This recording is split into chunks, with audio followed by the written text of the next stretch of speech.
الحمد لله رب العالمين، والصلاة والسلام على سيد الأنبياء والمرسلين وعلى آله وأصحابه أجمعين. قال الله تعالى في القرآن العظيم والقرآن المجيد: أعوذ بالله من الشيطان الرجيم، بسم الله الرحمن الرحيم. ألا إن أولياء الله لا خوف عليهم ولا هم يحزنون. صدق الله العظيم. அன்பிற்குரிய அல்லாஹ்வின் நல்லடியார்களே, இவ்வுலகத்தில் வாழும் காலமெல்லாம் அல்லாஹ் ஜல்லஷானுஹு தஆலா நமக்கு என்னென்ன கடமைகளை எல்லாம் சொல்லி தந்தானோ அந்த கடமைகளையும் எம்பெருமானார் முஹம்மது முஸ்தபா நபிகள் நாயகம் ஸல்லல்லாஹு அலைஹி வஸல்லம் அவர்கள் தங்களுடைய வாழ்க்கையில் பிழையான கௌலால் எந்தெந்த சுன்னத்தான நடைமுறைகளை சொல்லியும் செய்தும் காட்டினார்களோ அந்த சுன்னத்தான நடைமுறைகளை குர்ஆன் ஹதீஸின் அடிப்படையில் வாழ்வதற்கான நல்ல நசீபையும், அதே நேரத்தில் கலிமாக்களில் சிறந்த கலிமாவாக இருக்கக்கூடிய லா இலாஹா இல்லல்லாஹ் முஹம்மதுர் ரசூலுல்லாஹ் என்ற அற்புதமான இந்த கலிமாவின் அடிப்படையில் வாழ்ந்து கடைசி நேரத்தில் கடைசி வார்த்தையாக இந்த கலிமாவை சொல்லி வர்ணிக்கக்கூடிய ஒரு நல்ல நசீபை அல்லாஹ் ஜல்லஷானுஹு தஆலா நம் அனைவர்களுக்கும் ஏற்படுத்தி வைப்பானாக. அன்பிற்குரிய அல்லாஹ்வின் நல்லடியார்களே, முஹய்யிதீன் அப்துல் காதர் ஜீலானி கத்தஸர்ரஹுல் அஸீஸ் ரலியல்லாஹு அன்ஹு அவர்களுடைய வாழ்க்கையில் எது நடந்தாலும் எல்லாம் கலாகதர் அல்லாஹ்வினுடைய இறைவனுடைய விதியின் அடிப்படையில் தான் நமக்கு நடைபெறுகிறது என்பதை நாம் பொறுத்து கொள்ள வேண்டும். அந்த விஷயத்தில் முஹய்யிதீன் அப்துல் காதர் ஜீலானி அவர்கள் மிகவும் உறுதியாக இருந்தார்கள். நமக்கு ஏதாவது ஒரு காரியம் நடந்துவிட்டால் அப்படி நடக்கணும் அப்படின்னு நாம நினைச்சிருந்தோம், ஆனா இப்படி நடந்து போயிருச்சு அப்படின்னு நாம வருத்தப்பட்டு நாம் அல்லாஹுவை நாம் கொஞ்சம் எதிரியாக அல்லாஹுவை நாம் சில நேரங்களில் நாம் என்ன 5 நேரம் எல்லாம் சொல்லிட்டு இருக்கோம், ஆனா இப்படித்தான் நமக்கு நடக்கும் அப்படின்னு பார்த்தோம், ஆனா இப்படி நடந்து போயிருச்சு, என்னத்தை சொல்லுது என்னத்தை செய்யறது அப்படின்னு ஒரு சில காரியங்களை ஒரு சில உணர்வுகளை நாம் எண்ணிக்கையை கொள்கிறோம். எனவே நமக்கு எது நடந்தாலும் அது அல்லாஹ்வினுடைய விதியின் அடிப்படையில் தான். நமக்கு அல்லாஹ் எதை எழுதி வைத்திருக்கிறானோ அந்த விதியின் அடிப்படையில் தான் நமக்கு நடக்குது அப்படிங்கிற அந்த இதுல நாம உறுதியாக இருக்க வேண்டும். முஹய்யிதீன் அப்துல் காதர் ஜீலானி அவர்கள் அப்படித்தான் இருந்தார்கள். ஒரு தடவை முஹய்யிதீன் அப்துல் காதர் ஜீலானி ரலியல்லாஹு அன்ஹு அவர்களுடைய கப்பல் நடு கடல்ல புயல் காற்றால் நடு கடல்ல மூழ்கிருச்சு. அப்போ ஒருத்தர் சொல்றாரு, அப்துல் காதர் அவர்களே, உங்களுடைய கப்பல் புயலால் பாதிக்கப்பட்டு கப்பல் தண்ணியில மூழ்கிருச்சு அப்படின்னு ஒருத்தர் சொல்றாரு. அல்ஹம்துலில்லாஹ். ஏதாவது நமக்கு ஒரு நடக்கக்கூடாது அப்படியா, உடனே நம்ம அந்த நேரத்தில் அல்லாஹ் நம்ம யோசிக்க மாட்டோம். அப்படின்னாவது ஒரு ஐயோ என்னது இப்படி ஆகி போச்சு அப்படின்னு நம்ம பல விஷயங்களை நம்ம புலம்ப ஆரம்பிச்சிடுறோம். ஆனால் முஹய்யிதீன் அப்துல் காதர் ஜீலானி அவங்கள்ட்ட கப்பல் மூழ்கிருச்சு, கப்பல் புயலால் சேதம் அடைஞ்சிருச்சு அப்படின்னு சொன்னதும் அல்ஹம்துலில்லாஹ் அப்படின்னு சொன்னாங்க. மீண்டும் கொஞ்ச நேரம் கழிச்சு மீண்டும் ஒரு மனிதர் புயலால் தண்ணீரில் மூழ்கிய கப்பல், அந்த புயலால் பாதிக்கப்பட்ட அந்த கப்பல், உங்களுடைய கப்பல் இப்ப எதுவுமே ஆகாம மீண்டும் கரையோரமா ஒதுங்கிருச்சு அப்படின்னு மறுபடியும் ஒருத்தர் சொல்லும் போது அப்பயும் அல்ஹம்துலில்லாஹ் அப்படின்னு சொன்னாங்க. அப்போ ஒருத்தர் கேட்டாரு, அவருக்கு ஒரே குழப்பம். இன்னொருத்தருக்கு நீங்க நல்லது நடக்கும் போதும் அல்ஹம்துலில்லாஹ் சொன்னீங்க, அதாவது கப்பல் மூழ்க போகுது அப்படிங்கிற அந்த நேரத்திலேயும் அல்ஹம்துலில்லாஹ் சொன்னீங்க, உங்களுக்கு ஒன்றும் புரியலையே அப்படின்னு ஆச்சரியப்பட்ட ஒரு மனிதர் அவர்கிட்ட கேட்கிறாரு.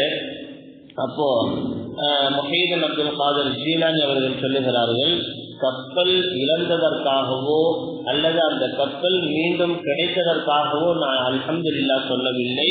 நாம் எது நினைத்தாலும் நாம் சதா எந்நேரமும் அது நல்லதோ கெட்டதோ அந்த எண்ணங்களுக்காக, கப்பலுக்காக இல்லாமல், நம்முடைய வாழ்க்கையில் நடக்கக்கூடிய அந்த செயல்களுக்காக இல்லாமல் அல்ஹம்துலில்லாஹ் என்ற அந்த வார்த்தை நாம் முழுவதுமாக மனப்பூர்வமாக நம்முடைய உள்ளத்திலிருந்து வெளிப்படும் போது அது இறைவனுக்காக வேண்டி மட்டும்தான் இருக்க வேண்டும். எனவே நான் கப்பலுக்காக அல்ஹம்துலில்லாஹ் என்று சொல்லவில்லை.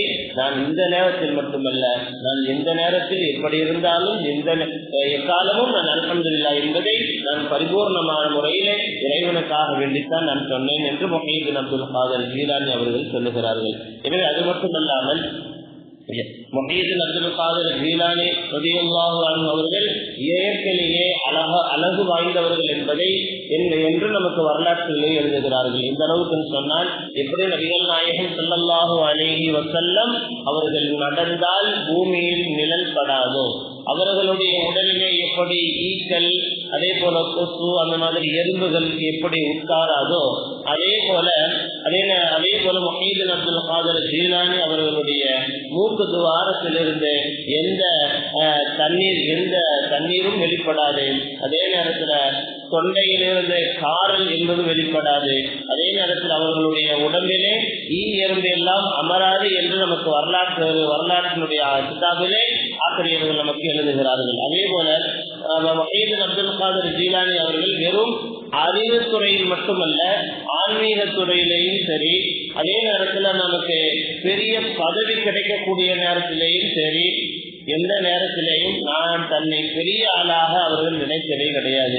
சிறியவர்களுக்கு எப்படி சிறியவர்கள் மீது எப்படி அன்பு காட்டணுமோ அந்த அன்பை வெளிப்படுத்துவார்கள்.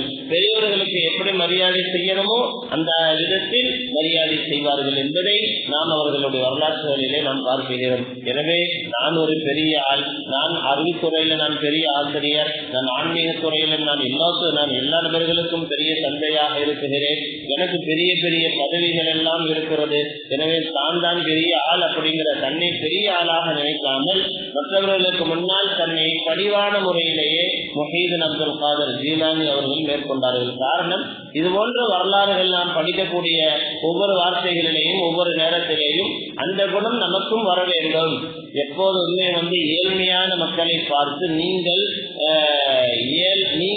ஏழை அல்ல என்று உண்மையான, அதாவது நீங்கள் மட்டும் ஏழை அல்ல, நானும் ஏழைதான். இந்த உலகத்தில் செல்வம் என்று சொல்லிக் கொண்டு யாரெல்லாம் இருக்குகிறார்களோ, பணக்காரர்கள் என்று நாம் யாரையெல்லாம் நாம் பார்த்து செல்லுகிறோமோ எல்லாம் ஏழைகள் தான். எனவே இறைவன் ஒருவன் மட்டும்தான் உண்மையான பணக்காரன் என்று சொல்லி ஏழைகளை சந்தோஷப்படுத்தி வாழ்ந்தவர்கள் முஹையீன் அப்துல் காதர் ஜீலானி ரலியல்லாஹு அன்ஹு. எனவே அது மட்டுமல்லாமல் அப்துல் காதர் ஜீலானி அவர்களுக்கு நேரமும் நோன்பு நோற்றவர்களாகவே தங்களுடைய வாழ்க்கையில் பெரும்பாலும் அதிகமாக நோன்பு வைத்தவர்களாகவே தங்களுடைய வாழ்க்கையை செலவு செய்தார்கள். அதே மட்டுமல்ல, நோன்பு வைத்து நோன்பு திறக்கக்கூடிய நேரத்திலேயும் சரி அல்லது சாப்பிடக்கூடிய நேரத்திலேயும் சரி, விருந்தினர்கள் இல்லாமல் அவர்கள் பெரும்பாலும் விருந்தினர்கள் இல்லாமல் அவர்கள் சாப்பிட மாட்டார்கள். பக்கத்தில் யாராவது விருந்தினர்களை அமர்த்தி அவர்களோடு சேர்ந்து சாப்பிடுவதை முஹையீன் அப்துல் காதர் ஜீலானி அவர்கள் பிரியப்பட்டவர்களாக வாழ்ந்திருக்கிறார்கள். எப்படி இப்ராஹிம் இறைவனுடைய கலீலுல்லா, இறைவனுடைய நண்பர் கலீலுல்லா இப்ராஹிம் அலைஹிஸ்ஸலாம் அவர்கள் எப்படி விருந்து கொடுப்பதில் அவ்வளவு பேராசை உடையவர்களாக இருந்தார்களோ, விருந்து கொடுக்கறதுல எப்படி அவர்கள் பிரியப்பட்டு விருந்தினர்கள் இல்லாமல் சாப்பிட மாட்டார்கள். எங்கேயாவது வெளியில சாப்பாடு ரெடி ஆயிருச்சு, வீட்டுல சாப்பாடு ரெடி ஆயிடுச்சுன்னா இப்ராஹிம் அலைஹிஸ்ஸலாம் அவர்கள் சாப்பிட மாட்டாங்க. யாராவது ஒருத்தர் விருந்தினர் பக்கத்துல இருக்கணும்.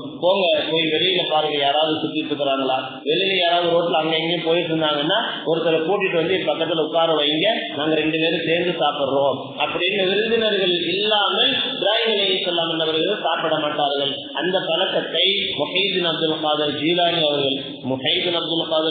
அவர்களுக்கு எப்போதும் பெரும்பாலும் ஒரு 4-5 ரொட்டிகள் முன்னாடி கொண்டது வைக்கப்படும். அந்த 4-5 ரொட்டிகளை துண்டு துண்டாக பிச்சு போட்டு அதுக்கப்புறம் வெளியில அறிவிப்பு செய்வார்கள். முஹையீன் அப்துல் காதர் ஜீலானி அவர்கள் சாப்பிடுவதற்கு அமர்ந்து விட்டார்கள்.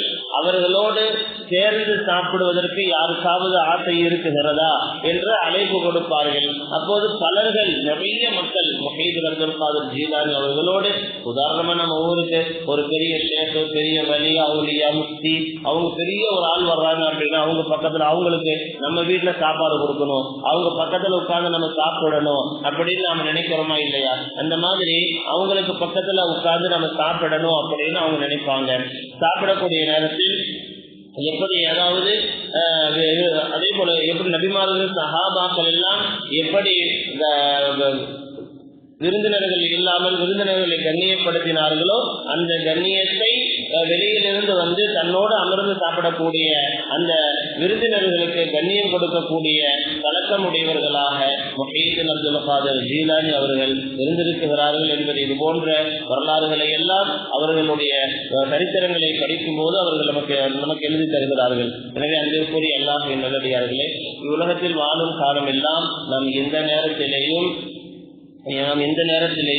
சிறியவர்களுக்கு நாம் அன்பு செலுத்தி பெரியவர்களின் மீது பெரியவர்களுக்கு நாம் மரியாதை செலுத்தி, அதே நேரத்தில் யாரையும் ஏளனமாக, நான் என்னிடத்துல பணமும் என்னிடத்துல பொருளாதாரமும் என்னிடத்துல பெரிய வீடும் என்னிடத்துல பெரிய காரும், எனவே எனக்கு எல்லா செல்வங்களும் எல்லா செல்வாக்கும் இருக்கு, நான் தான் பெரிய ஆளு, எனவே ஒரு ஏழ்மையான ஒரு ஏழையான மனிதனை பார்த்து அவன்கிட்ட ஒண்ணுமே இல்லை, அவன் சாதாரண ஒரு மனிதன் என்று சாதாரண மக்களை, அடித்தட்டு மக்களை ஏளனமாக தரக்குறைவாக நாம் பேசுவதை, ஏளனமாக பார்ப்பதை நாம் கைவிட்டு விட வேண்டும். காரணம், இந்த உலகத்துல எல்லோரும் ஏழைகள் என்ற அந்த உணர்வை சொல்லித் தந்தவர்கள் நபிகள் நாயகம் ஸல்லல்லாஹு அலைஹி வஸல்லம் அவர்கள். அதே நேரத்தில் விருந்து கொடுப்பது. எனவே அவ்வப்போது நாம் விருந்தினர்களை நாம் அழைத்து விருந்து கொடுப்பதில் அவ்வளவு பேராசை உடையவர்களாக நாம் இருக்க வேண்டும். காரணம், விருந்து கொடுப்பதெல்லாம் நபிமார்கள் சஹாபாக்களுடைய பழக்கங்கள். இது போன்று சின்ன சின்ன தன்மைகளை எல்லாம் நம்முடைய வாழ்க்கையில் நாம் கொண்டு வரக்கூடிய நேரத்தில் அல்லாஹ் ஜல்ல ஷானுஹு தஆலா நமக்கு ஏராளமான நன்மைகள் ஒரு பக்கம் கொடுத்தாலும் இறைவனுடைய ரிضா, அந்த பொருத்தம் நமக்கு கிடைக்கும் என்பதில் எந்த விதமான சந்தேகமும் கிடையாது. அந்த அடிப்படையில் உலகத்தில் அல்லாஹ் எந்தெந்த விஷயங்களை எல்லாம் நமக்கு சொல்லி தந்தார்களோ, இதேபோல் இது போன்ற வலிமார்கள் அவுலியாக்களின் மூலமாக நாம் எந்தெந்த விஷயங்களை எல்லாம் நாம் மனதில் வைத்துக் கொள்கிறோமோ அந்தந்த விஷயங்களை எல்லாம் நம்முடைய வாழ்க்கையில் கொண்டு வருவதற்கு, வெறும் கேட்டுவிட்டு போவதல்ல, நம்முடைய வாழ்க்கையில் கொண்டு வருவதற்கான முயற்சிகளை நாம் மேற்கொள்ள வேண்டும். அத்தகைய வாய்ப்பை அல்லாஹ் ஜல்ல ஷானுஹு தஆலா நம் அனைவர்களுக்கும் ஏற்படுத்தி வைப்பானாக. وآخر دعوانا الحمد لله رب العالمين.